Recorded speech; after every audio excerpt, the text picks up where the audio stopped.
A few days ago, the California Senate passed a bill to make it illegal for store employees to confront shoplifters.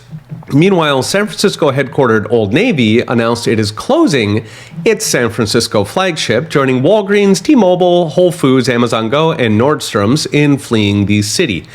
Asked why Old Navy was leaving its hometown, one store manager said shoplifters hit his store, quote, at least 14 times a day. We were hit 22 times in the last 2 days.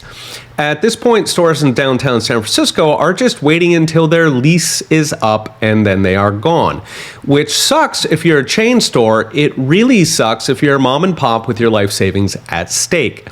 Adding fuel to the fire, one of California's largest insurers, State Farm, last week announced it's exiting the entire state for business and property insurance, joining insurance giant Allstate, which already left 6 months ago. State Farm cited the, quote, challenging reinsurance market, meaning they can't get anybody to insure their California policies. This means thousands of Californians are now going without insurance, going naked in the industry lingo. Note, this locks you in. You can't sell your house since most banks won't write a mortgage on an uninsurable property. Fortunately, the city of San Francisco is on the job. They just released a glitzy $6 million tourism campaign. Literally the next day, the two biggest hotels in the city went bust, citing, quote, street conditions, almost as if they didn't think the tourism campaign would do anything. Beyond hotels, the newspaper Guardian recently wrote about, quote, empty skyscrapers in San Francisco, while the main commercial drag, Market Street, is festooned with for sale or lease signs. San Fran's office vacancy rate has now hit 31%. Pre-pandemic, it was 4%. A recent study from Berkeley found cell phone traffic is actually down 70% since pre-pandemic. Note that downtown accounts for 75% of the city's tax base, almost half of sales tax, and 95% of business tax revenue. So if downtown becomes a ghost town, San Francisco runs out of money. It defunds the police whether it wants to or not. By the way, the city's solution is not to bring people back. It's to convert downtown office buildings to, wait for it, public housing.